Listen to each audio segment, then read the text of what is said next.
আসসালামু আলাইকুম বন্ধুরা বন্ধুরা সবাই কেমন আছো তোমরা? আমি আজকে নতুন একটি ভিডিও নিয়েছিলাম, ভিন্ন ধরনের একটি ভিডিও। কিছুদিন ধরে দেখতেছি বাবর নিয়ে ইউটিউব সোশ্যাল মিডিয়ায় একটু আলোচনা হইতেছে।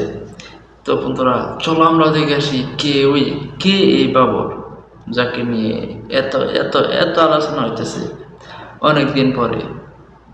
আবার শুনতেছি সে নাকি জেলে বা কি কি মানে, আরে ভাই, যে জায়গায় ঢুকতেছে ওই জায়গায় বাবর বাবর বাবর, আবার ভারতীয় আতঙ্কীয় নাম, ভাই কি মানে মাথায় ঢুকতেছে না ভাই। তো চলো কথা না বেরিয়ে চলো দেখে আসি কে এই বাবর, বা আগে কি ছিল, কি বা তার পেশা। তো চলো সব কিছু আছে এই ভিডিওতে। তো বন্ধুরা চলো দেখে আসি কথা না বেরিয়ে। আর হ্যাঁ, যারা নতুন এসেছে আমার ভিডিওতে অবশ্যই চ্যানেলটি সাবস্ক্রাইব করে আমাদের সাথেই থাকা, ইনশাল্লাহ সবসময় নিত্য নতুন ভিডিও নিয়ে আসার চেষ্টা করব। তো বন্ধুরা কথা না বাড়িয়ে চলো শুরু করি, লেটস গো।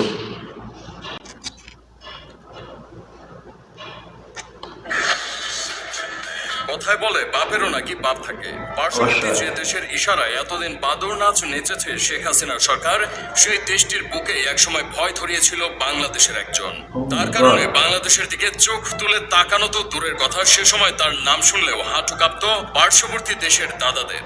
বাংলাদেশের ইতিহাসের সবচেয়ে দুঃসাহসী সেই ব্যক্তিটি হলেন সাবেক স্বরাষ্ট্র প্রতিমন্ত্রী লুৎফুজ্জামান বাবর। কথিত আছে 2004 সালে সেভেন সিস্টার্স হিসেবে পরিচিত ভারতের 7 অঙ্গরাজ্য অস্থিতিশীল করার ক্ষেত্রে তার ব্যাপক ভূমিকা ছিল। অনেকে বলেন চীন পাকিস্তান মিলে ভারতের যতটুকু ক্ষতি করতে পারেনি তার চেয়ে বেশি ভুগিয়েছেন লুৎফুজ্জামান বাবর। 2004 সালে ভারতের এই 7 অঙ্গরাজ্য মূল ভারত থেকে আলাদা। ভাই কি বললো ভাই? হ্যাঁ, কি বললো শুনছেন? চীন পাকিস্তান মিলে যা ক্ষতি করতে পারে নাই ভারতের, ও বাবর একলাই তার থেকে বেশি ক্ষতি করছে। সারা কি মাইন্ড রে ভাই। আর তো চলো দেখে আসি। হতে বিদ্রোহ করে, তখন সেখানকার আন্দোলনকারীদের 10 ট্রাক গোলা বারুদ, রকেট লঞ্চার সরবরাহ করার বন্দোবস্ত করেছিলেন এই বিএনপি নেতা। সেই অস্ত্র জায়গা মতো পৌঁছাতে পারলে সেভেন সিস্টার্স থেকে স্টেপ সিস্টার্সে পরিণত হয়ে যেত ভারতের এই 7 অঞ্চল। তখন স্বাভাবিকভাবে এই অঞ্চলের শাসনভার বাংলাদেশের আয়ত্তে চলে আসতো, কিন্তু শেষ পর্যন্ত সেটি করা সম্ভব হয়নি। ভারতের বিরুদ্ধে যুদ্ধে সহায়তা করার এই সাহস বাবর পেয়েছিলেন তার একচ্ছত্র ক্ষমতার কারণে। 2001 সালের নির্বাচনে বিএনপির দলীয় প্রার্থী হিসেবে নেত্রকোনা 4 আসন থেকে সাংসদ নির্বাচিত হন লুৎফুজ্জামান বাবর। প্রথমবার বিএনপির হয়ে ইলেকশনে জিতে মন্ত্রিসভার দায়িত্ব পেয়ে যান এই সাবেক নেতা। মাত্র 43 বছর বয়সে তিনি স্বরাষ্ট্র মন্ত্রণালয়ের প্রতিমন্ত্রী হয়ে যান।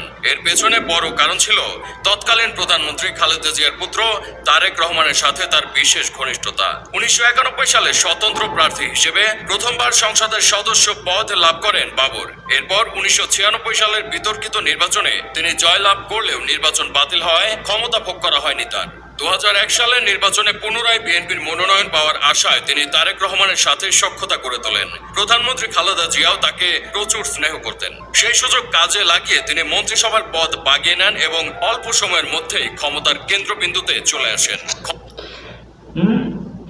কি বলবো ভাই, তাতে বোঝা যাইতেছে যে সে আগে থেকে অনেক মানে ট্যালেন্টেড ম্যান ছিল আর কি। তো চলো দেখি। ক্ষমতা প্রয়োগের ক্ষেত্রে তিনি কিছু পূর্ণ মন্ত্রীকেও ছাড়িয়ে যান। বলা হয়ে থাকে তার দায়িত্বকালে ভারত বাংলাদেশ সীমান্তে সবসময় অস্থিরতা লেগেই থাকতো। ভারত একটি করলে পাল্টা দুটি ছড়ত বিজেপি।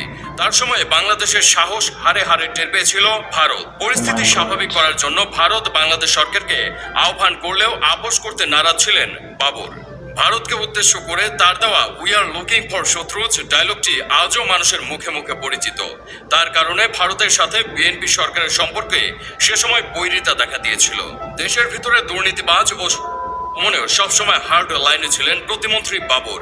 তার দায়িত্বকালে বিএনপি সমর্থিত অনেক দুর্নীতিবাজকেও আইনের আওতায় আনা হয়। রাজনীতিতে আসার আগেও দাপুটে জীবনযাপন করেছেন বিএনপির এই খ্যাপাটে নেতা। 1958 সালে নেত্রকোনায় জন্মগ্রহণ করেন লুৎফুজ্জামান বাবর। তার প্রাতিষ্ঠানিক শিক্ষা ছিল এইচএসসি পর্যন্ত। দেশ স্বাধীন হওয়ার পর ঢাকায় চলে আসেন বাবর।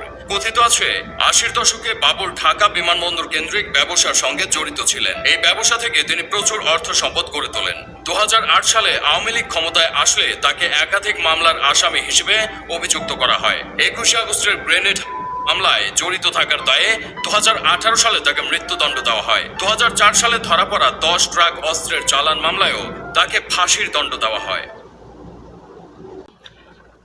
তো বন্ধুরা কেমন দেখলি বাবুরকে? তো আমার কাছে মনে হইতেছে ও অনেক ট্যালেন্টেড ছিল আর কি, এই জন্যে এত দূর এগিয়ে যেতে পারছে। তো বন্ধুরা আজকের ভিডিও এখানে শেষ।